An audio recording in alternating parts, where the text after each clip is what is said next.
Hello, everyone. Come on in, come on in. Welcome to my channel. I am the Downsizing Diva. Join me as I document my weight loss experience, share tips on staying motivated, share information related to GLP-1 medications, and discuss my overall health and wellness.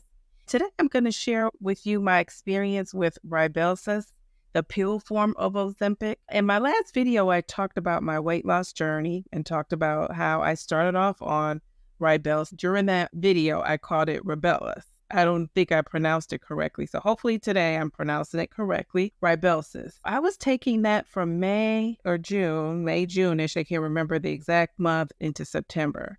And it's kind of all a blur, really, when I took that last summer, because I basically was inconsistent with taking it just based on the way it made me feel. So before I get into that, let's just quickly talk about what that is. Some of you may know and some of you may not. It's actually an oral medication that you take. It's used to treat type 2 diabetes. It belongs to the class of drugs known as the GLP receptor agonist. Basically, how it works is it mimics the action of a natural hormone that we have called glucagon, like peptide 1, which is known as GLP-1. This hormone helps to regulate your blood sugar levels. It stimulates insulin secretion when your blood sugar levels are high, reducing the amount of glucose that is produced by the liver, and then it slows down the digestion of food to prevent blood sugar spikes. When my doctor explained that to me, all I kept thinking was, that sounds great. It sounds like it's going to control my appetite, which is what I was looking for it to do. That started my Rybelsus journey. One of the things that my doctor told me, she really was pushing for me to take Ozempic with the injection. And I just was against taking the injections, basically because of fear. No real,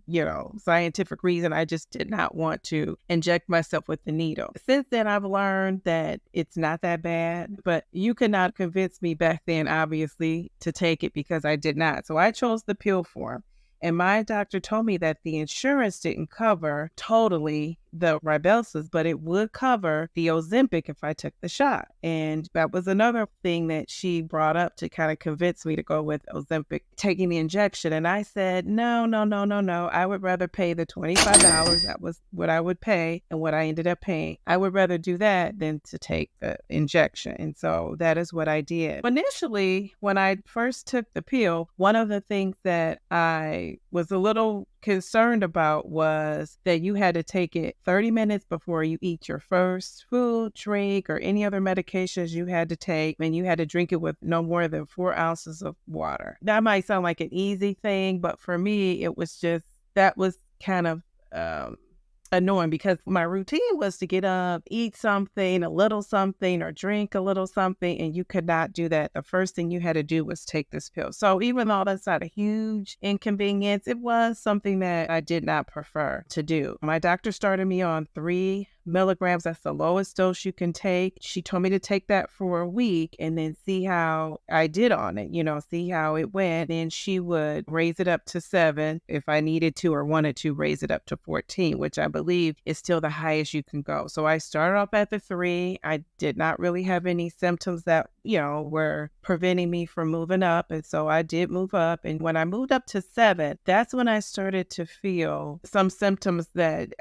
just made me tired. I don't know. The symptoms that made me tired it wasn't anything that had to do with like nausea or anything like that. It was just like a tired feeling. And I had that symptom of something sitting in my stomach.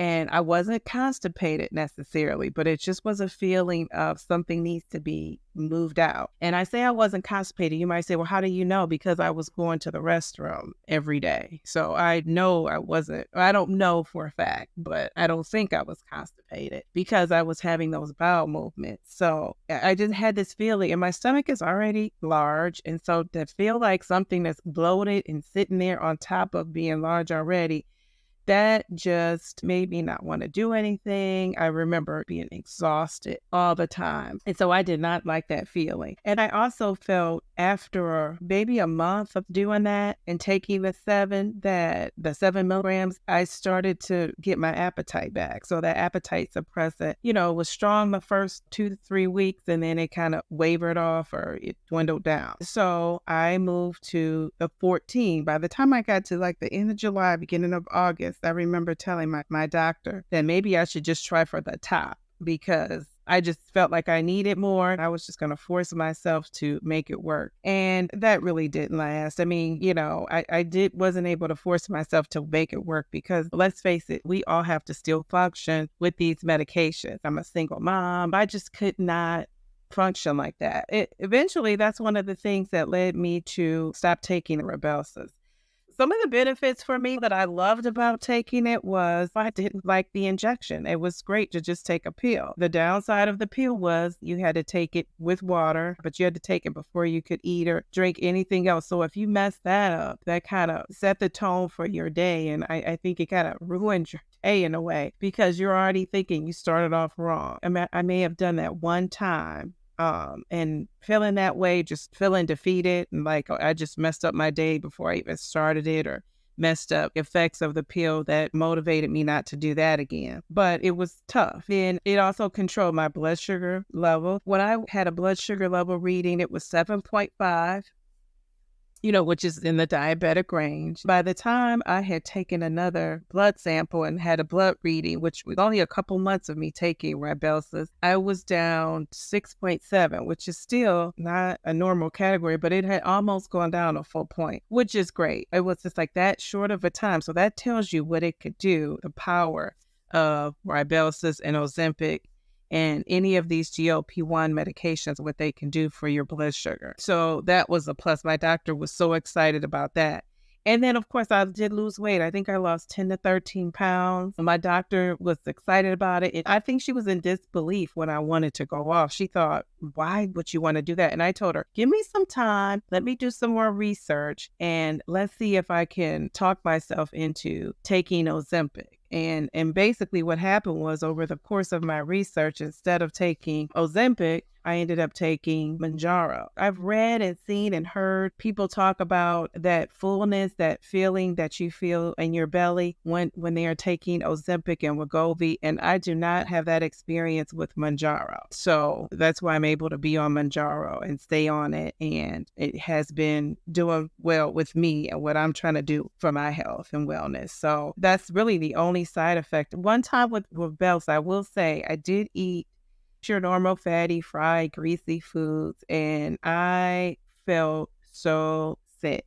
That's probably the one and only time taking any kind of GLP-1 meds that I experienced. I mean, when I say sick, like I was sick, vomiting, going to the restroom, coming out of both ends, couldn't get out of bed, just tired. And it was all based on what I had eaten. So I learned not to do that, not to eat fried food. I love French fries. I love onion rings. I love fried chicken and fish, and everything was fried. And if it wasn't fried, it was sweet. So those are the kinds of things that will end up affecting you in the long run. There's no way around it. So when I hear people say, they have nausea and they have diarrhea and all these other symptoms, besides constipation, because the medication is moving through your digestive system slowly, I understand where you would either have diarrhea or you would be constipated. But when people are nauseous and vomiting and having these severe kind of side effects, I often wonder what they are eating. I suspect a lot of that being nauseous and being sick is due to what you're eating. And I could be wrong because I'm on Mounjaro currently, but I'm only on the 5 milligrams. So I haven't made it up to the high titration level. So I don't know. I'm only talking about from what my experience has been. I know that when I eat fatty foods and fried foods and sugary foods, it just does not make me feel very good. And so I'm trying to do whatever I can to avoid feeling that way. For me, that just means tightening up my diet.